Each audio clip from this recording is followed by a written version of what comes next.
Girl warned the alien school once, they scoffed, until she stood. Cole was 16 years old when she received the letter that would change her life forever. She was sitting on the porch of her family's small farmhouse in rural Montana, watching the sun go down behind the mountains, when her father came out with an envelope in his hands. His face was pale, and his hands were shaking. He said, his voice barely a whisper, "You need to read this." The envelope was made of a material she had never seen before. It felt like paper but also like silk, and it glowed faintly in the evening light. There was no stamp, no return address, just her name written in silver letters that seemed to float above the surface. She opened it carefully and pulled out a single sheet of the same strange material. The words on it were in English, but they appeared one by one as she looked at them, as if they were being written just for her. "Dear Miss Cole," the letter began, "you have been selected as the first human student to attend the Galactic Academy of Learning. This is a great honor. Your species has been observed for many generations, and you have been chosen to represent humanity among the stars. Please report to the coordinates below at midnight on the next full moon. Bring nothing but yourself. Everything you need will be provided." Read the letter 3 times. Then she looked up at her father, who was crying. "Dad," she said slowly, "is this real?" Her father nodded. He sat down heavily on the porch step beside her and took a long, shaky breath. "They came to me 3 years ago," he said. "When you were 13. They told me you were special, that you had something they were looking for. I did not believe them at first. I thought I was losing my mind. But they showed me things I cannot explain. They said one day they would send a letter, and when they did, the choice would be yours." Looked down at the glowing letter in her hands. Her mind was racing with questions, but one thought rose above all the others. She had always felt like she was meant for something more, something bigger than this small town and this quiet life. "I want to go," she said. Her father wiped his eyes and nodded again. "I know you do. I knew you would. That is why I have been so scared." They sat together on the porch until the stars came out, father and daughter, talking about everything and nothing. Her father told her stories about her mother, who had died when was young. He told her about his own dreams of adventure, dreams he had given up when he took over the family farm. He told her he was proud of her, so proud it hurt. When the full moon came 2 weeks later, stood in the field behind her house and watched as a light descended from the sky. It was not like the spaceships in movies. It was soft and gentle, more like a falling star than a machine. It touched down without a sound, and a door opened in its side, spilling golden light across the grass. Hugged her father one last time. "I will come back," she promised. "I know you will," he said. "You are the strongest person I have ever known." She walked into the light, and the door closed behind her. The journey to the academy took 3 days. Spent most of that time sleeping in a small cabin that adjusted itself to her needs, providing food and water and clean air without her having to ask. When she was awake, she stared out the window at the stars, trying to understand the enormity of what was happening to her. She was going to school in space. She was going to meet aliens. She was going to represent her entire species. The thought was terrifying and exciting in equal measure. When the ship finally arrived at the academy, pressed her face against the window like a child. The station was enormous, a sprawling structure of gleaming metal and glowing crystal that orbited a pair of stars. Thousands of smaller ships moved around it like bees around a hive, and she could see windows stretching for miles, each one showing a glimpse of the life inside. The ship docked smoothly, and the door opened once more. Stepped out into a corridor that was wider than any building she had ever been in. The ceiling was so high she could barely see it. The walls were covered in designs and symbols that shifted and changed as she watched. And everywhere she looked, there were aliens. They came in every shape and size imaginable. Some were tall and thin, with skin that glowed like fireflies. Some were small and round, covered in fur or feathers or scales. Some floated through the air without any visible means of support. Some walked on 2 legs, some on 4, some on dozens of tiny limbs that clicked against the floor. All of them stopped what they were doing to stare at her. Had been stared at before. She was the girl who had once wrestled a mountain lion that wandered onto their property. She was the girl who had walked 5 miles through a blizzard to get help when their truck broke down. She was the girl who did not know how to quit. But she had never been stared at like this. It was not curiosity she saw in those alien eyes. It was fear. A tall being approached her, its body covered in shimmering scales that changed color with every movement. It walked upright like a human, but had too many joints in its legs and arms that bent in wrong directions. "You are the human," it said. Its voice came from a device around its neck, translating its native sounds into English. "I am instructor. I will take you to your quarters." Nodded and followed the instructor through the corridor. As they walked, she noticed that other beings moved out of their way, pressing against the walls to put as much distance between themselves and her as possible. "Why are they afraid of me?" she asked. Instructor did not slow down or turn around. "Because you are from Earth." "What is wrong with Earth?" Now the instructor did stop. It turned to look at her with eyes that had no pupils, just swirling pools of silver light. "You do not know," it said. It was not a question. "Know what?" Instructor made a sound that the translator rendered as a sigh. "Your planet is classified as a Category 9, the highest rating in our system. Every species in the galaxy knows about Earth. It is the most dangerous inhabited world ever discovered." Blinked dangerous, but it is just home. Your home has a gravity that would crush most of us. Your atmosphere contains a gas that burns our lungs. Your star bombards your surface with radiation that would kill us in hours. Your planet is covered in a substance called water that dissolves organic matter. Your weather systems include lightning, tornadoes, and hurricanes. Your wildlife has evolved to hunt and kill with terrifying efficiency. And your species, humanity, rose to dominance by being even more deadly than everything else on your world. The instructor paused, letting the words sink in. "You are a predator from a world of predators, Miss Cole. Every being on this station has been taught from birth that your kind is to be feared. You are the monster that parents warn their children about." Did not know what to say. She had never thought of herself as a monster. She had never thought of Earth as a death trap. It was just the world she had grown up in, with its mountains and rivers and forests, its storms and sunshine, its dangers and beauty. "I am not going to hurt anyone," she said finally. Instructor turned and continued walking. "That remains to be seen." Her quarters were at the far end of the residential wing, separated from the other student rooms by a long stretch of empty corridor. The room itself was comfortable enough, with a bed that adjusted to her weight and a window that showed the stars outside. But it was clearly meant to keep her isolated, to keep the other students safe from the dangerous human. Sat on her bed and stared at the wall. She had come here hopping to learn, to explore, to make friends from across the galaxy. Instead, she had learned that she was a monster. She did not cry. She had not cried since her mother died, but she sat there for a long time, thinking about what it meant to be from a. The next morning, she went to her first class. The classroom was large and circular, with seats arranged in tiers around a central platform.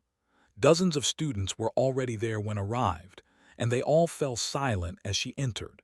She could feel their eyes on her, could sense the fear radiating from them like heat from a fire. She found an empty seat in the back row and sat down. The students nearest to her immediately got up and moved away. The instructor was a being called Professor, a small creature that looked like a jellyfish made of purple light.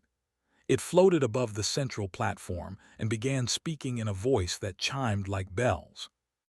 "Welcome to Introduction to Galactic Biology," Professor said. "This course will teach you about the various forms of life in our galaxy, their origins, their adaptations, and their relationships to one another. Tried to focus on the lecture, but she could not stop noticing how the other students kept glancing at her, how they whispered to each other behind their appendages, how they edged farther away every time she shifted in her seat. When the class ended, she tried to approach a group of students to introduce herself. They scattered like frightened birds, leaving her standing alone in the emptying classroom. This became the pattern of her days. She went to classes, sat alone, tried to learn, and was ignored or avoided by everyone around her. The instructors treated her professionally but kept their distance. The other students treated her like she was carrying a deadly disease. The only being who did not run away from her was a small, fuzzy creature named was a species that resembled a floating ball of soft blue fur. They had no visible limbs, no face that could recognize, just a round body about the size of a basketball that bobbed gently through the air.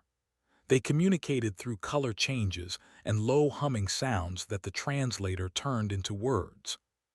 Met 3 weeks into her first term, in the back corner of the library.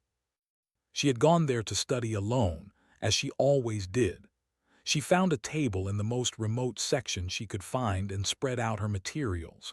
She was working on a problem set for her physics class when she heard a soft thump behind her. She turned to see lying on the floor, their blue fur flickering with distressed purple patches. Above them, on a high shelf, a book sat just out of reach. Stood up, walked over, and picked up the little alien. It was lighter than she expected, like holding a ball of warm cotton. She sat down gently on a nearby table, then reached up and retrieved the book. "Here," she said, placing it next to the turned bright orange. The translator hummed, "You touched me, you picked me up. You needed help. You are the predator. You could have eaten me." Stared at the small creature for a long moment. Then, despite everything, she laughed. It was the first time she had laughed since coming to the academy. "I do not eat people," she said. "I eat food, plants and meat from animals that are already dead. Humans do not hunt other intelligent beings." Its color shifted from orange to a cautious yellow. "But the orientation materials said your species is extremely dangerous, that you kill and consume other creatures." "We eat animals," said, "like cattle and chickens, not people, not beings who can talk and think and feel." "That is not what we were taught." Sat down at the table across from. "What exactly were you taught about humans?" The list was long and disturbing. According to the Academy orientation materials, humans were among the most dangerous species ever documented.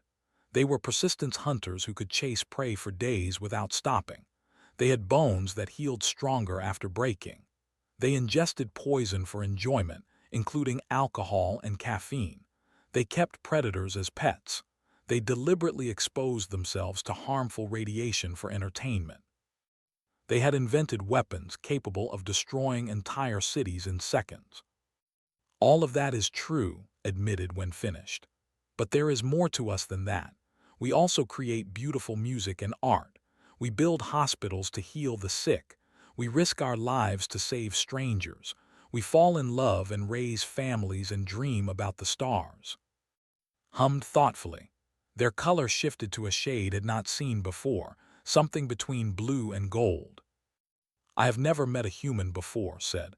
"The orientation made me very afraid, but you do not seem like a monster." "I am not a monster," said. "I am just a person from a place that is different from yours." "Perhaps," said slowly, "the orientation materials are not completely accurate." It was the beginning of an unexpected friendship. Over the following weeks, and spent more and more time together. They studied in the library, ate meals in the corner of the dining hall, talked about their homes and their families and their hopes for the future. Came from a world called, a gentle planet with low gravity and a thick atmosphere that protected its inhabitants from all harm. They had evolved without any natural predators, without any need to fight or flee or fear.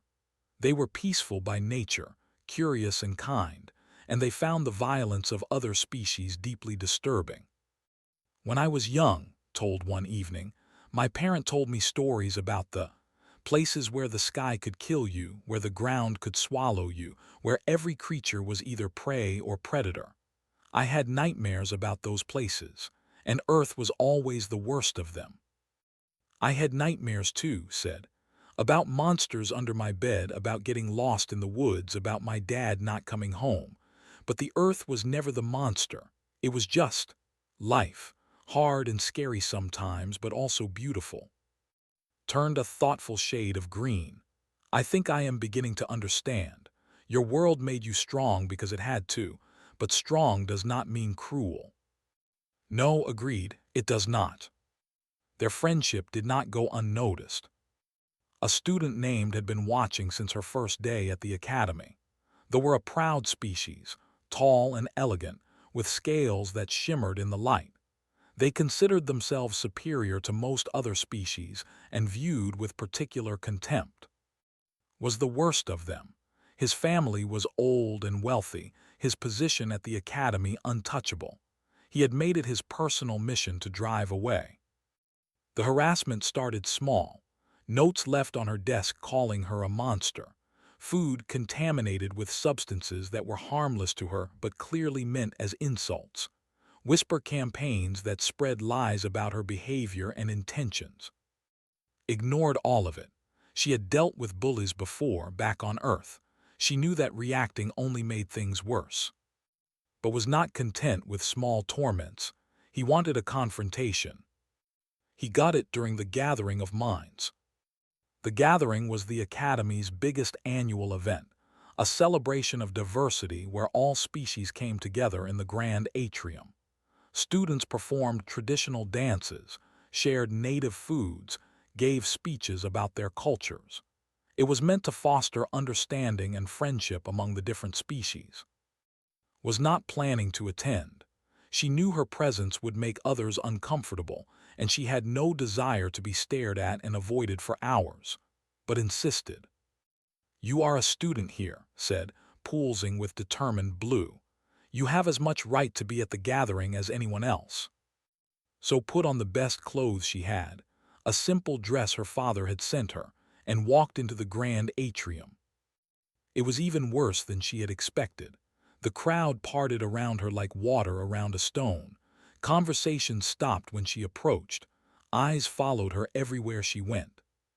She found a spot near the edge of the atrium and tried to make herself small, which was difficult given that she was taller and broader than most of the beings around her. The ceremony began. The Chancellor gave a speech about unity and cooperation. Students from various species performed and presented.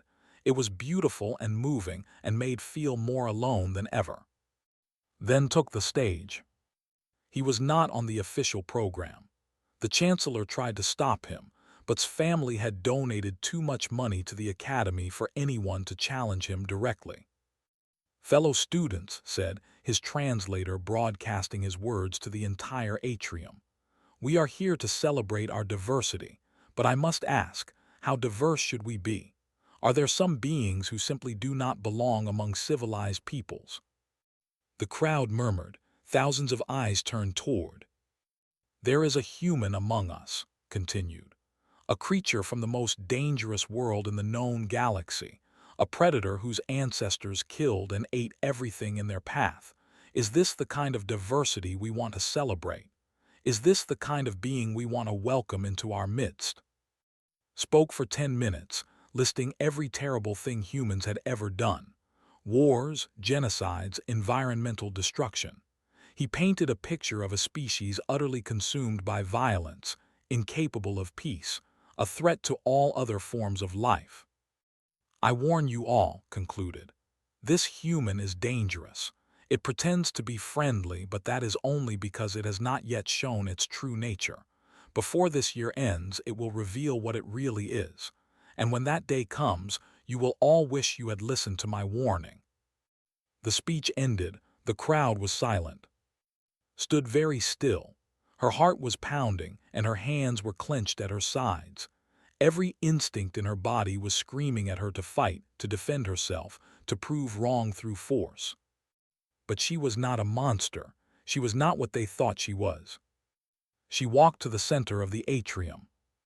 The crowd fell back, opening a path for her. She climbed the steps to the platform and stood where had stood, looking out at the sea of alien faces. "My name is Cole," she said. Her voice was steady, but her knees were shaking. "I am from Earth. I am human, and everything said about my species is true." The crowd stirred. This was not what they had expected. "We are violent," continued. "We have done terrible things. Our history is written in blood. I cannot deny that, and I will not try." She paused, gathering her courage. "But that is not all we are. We are also kind. We are also loving. We are also brave. On my world there is a saying, the measure of a species is not in how it treats the powerful, but in how it treats the weak. My ancestors learned this lesson through suffering. We have hurt each other, yes, but we have also healed each other. We have protected each other. We have sacrificed everything for each other." Looked directly at, who stood at the edge of the crowd with his arms crossed. "You warned them about me. You said I would show my true nature. And you are right, I will. But my true nature is not what you think it is. My true nature is to stand when others run, to fight when others flee, to protect when others attack. That is what it means to be human. That is what I was taught on my home." She stepped down from the platform and walked out of the atrium. Behind her, the silence stretched like a held breath. The months that followed were strange. Its warning had frightened some students, but its response had intrigued others. A few brave souls began to approach her, asking questions about Earth, about humanity, about her life before the academy. She answered honestly, hiding nothing, presenting her species in all its complexity. Yes, humans were dangerous. Yes, they had done terrible things. But they were also capable of great good, of love and sacrifice and heroism. They were not simple. They were not monsters. They were just people trying to survive on a world that wanted to kill them. Remained her closest friend, but slowly, carefully, she began to make others. There was a student who was fascinated by human art and spent hours asking about paintings and sculptures and music. There was who wanted to understand human family structures and was amazed to learn that parents on Earth raised their own children rather than sending them to communal nurseries. There was a being made of living crystal who found human emotions incomprehensible but delightful. They were not many, but they were enough. Then, in the final month of the academic year, everything changed. It was late evening when the alert sounded.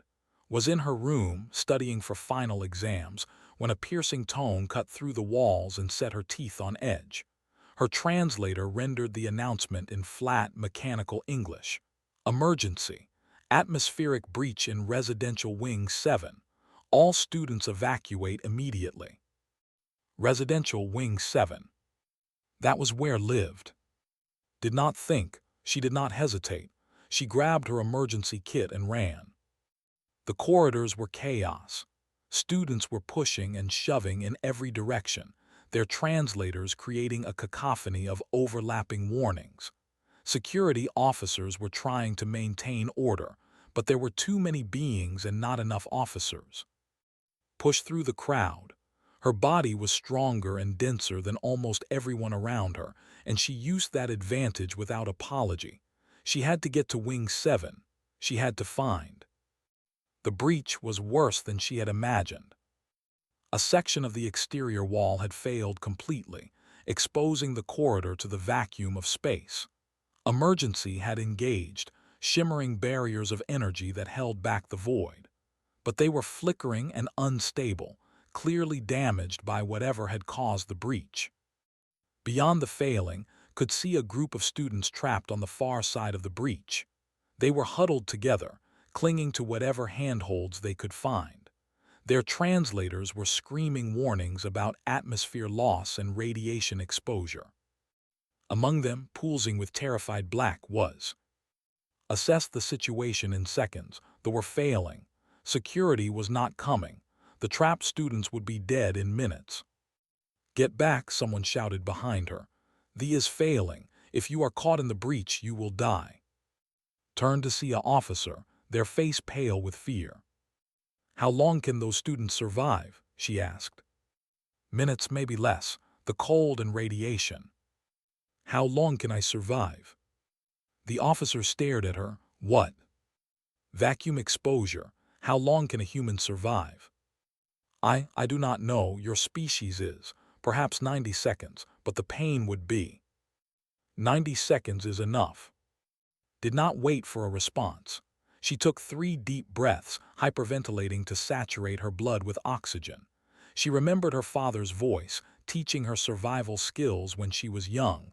In an emergency, your body knows what to do. Trust it. She stepped toward the flickering. "Stop," the officer shouted. "You cannot." But was already moving. She watched counting the rhythm of its fluctuations. 1, 2, 3. On the next flicker, she stepped through. The cold hit her like a hammer. It was beyond anything she had ever experienced, beyond anything she had imagined. Her skin began to freeze. Her eyes began to swell. Every exposed surface of her body screamed with pain. But her body did not stop. Her father was right. In an emergency, it knew what to do. She ran. Her lungs burned with the breath she was holding. Her muscles screamed for oxygen they were not getting. Her vision blurred and darkened at the edges. She reached the trapped students in what felt like hours but could only have been seconds. She wrapped her arms around as many as she could reach, included, and turned back toward the. Her body was failing. She could feel it shutting down system by system, organ by organ, but she was almost there. She was almost. The flickered. She threw the students through the gap, using the last of her strength to push them to safety. Then she fell. She did not remember hitting the floor. She did not remember the stabilizing behind her. She did not remember the security officers rushing to help her, or the medical team that arrived moments later, or the journey to the infirmary. She only remembered darkness and cold, and the sound of calling her name. When woke, she was in a bed surrounded by machines she did not recognize. Her body ached in ways she had not known were possible. Her skin felt raw and new, like she had been sunburned from the inside out. But she was alive, was floating beside her bed, their fur a soft shade of gold that had never seen before. "You saved us," said, their voice barely a whisper. "You walked into space to save us."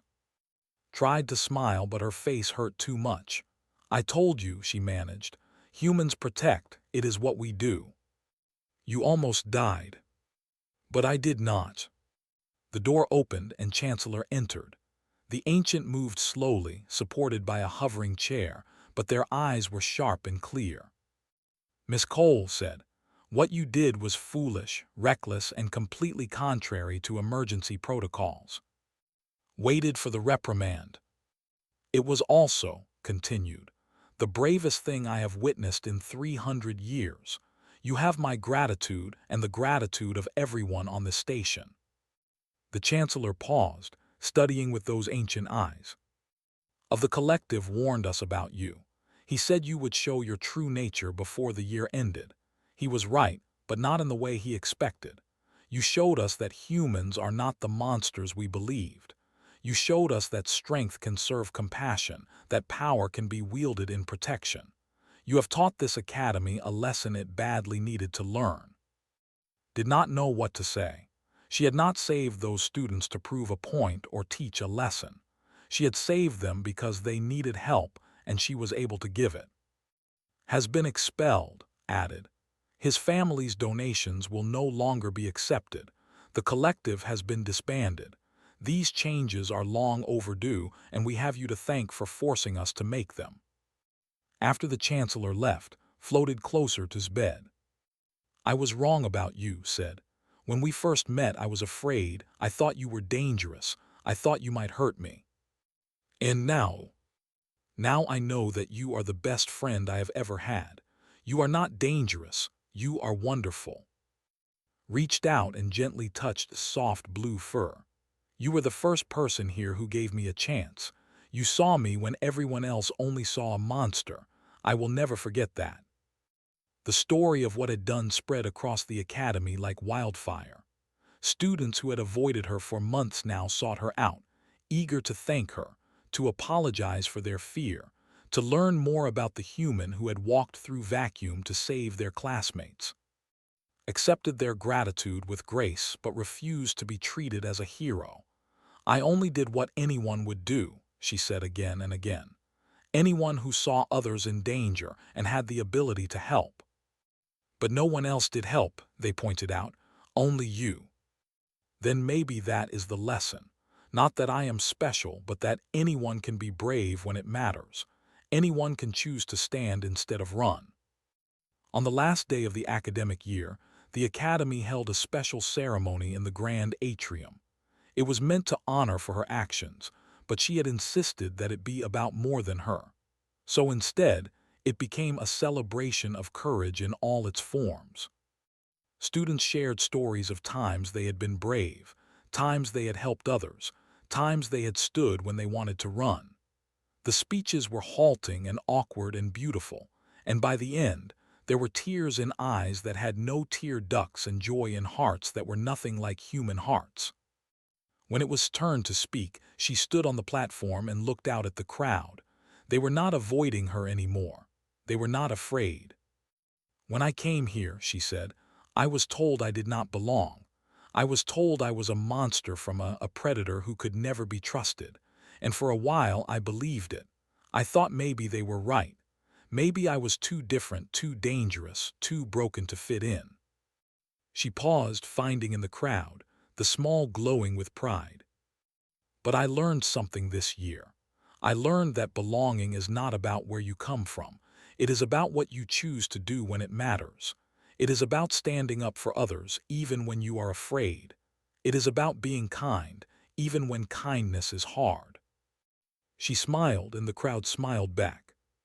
I am Cole, I am human, I am and I am exactly where I belong. The applause started slowly and built to a roar.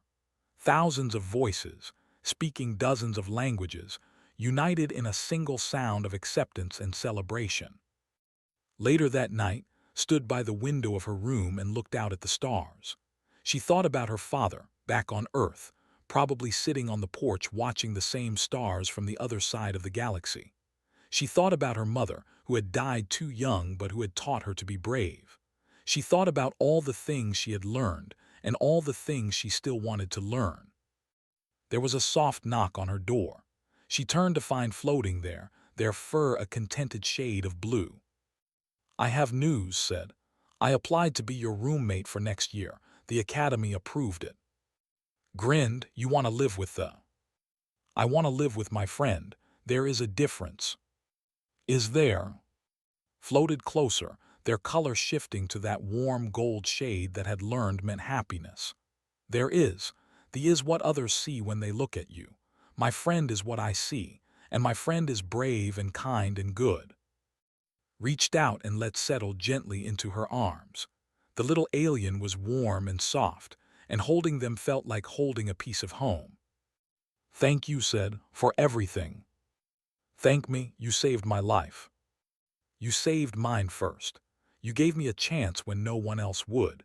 You saw me when everyone else only saw what I was from.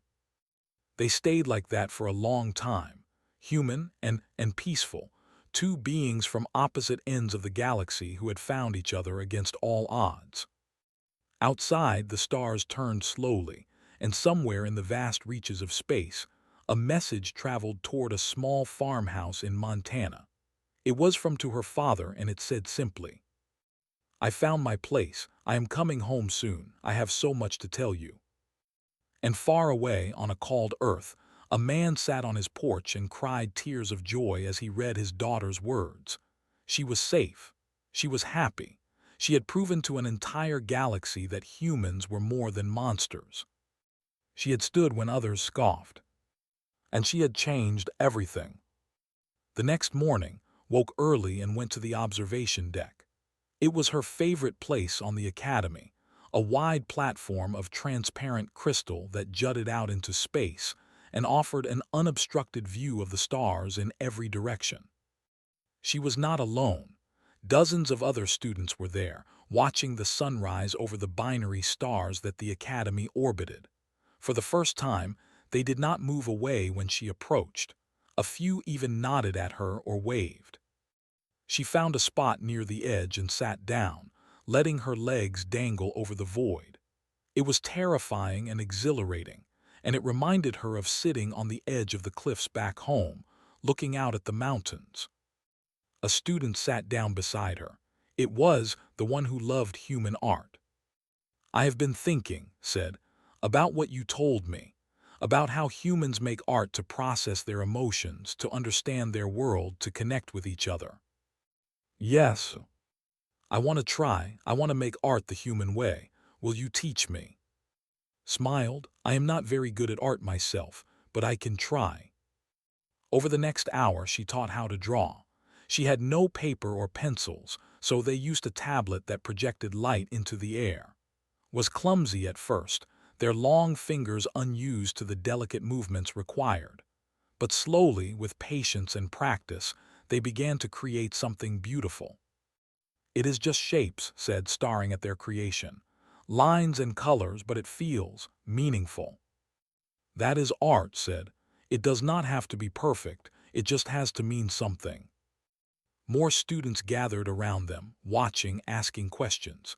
By the end of the morning, had a dozen students sitting with her, all of them trying to create art in the human style.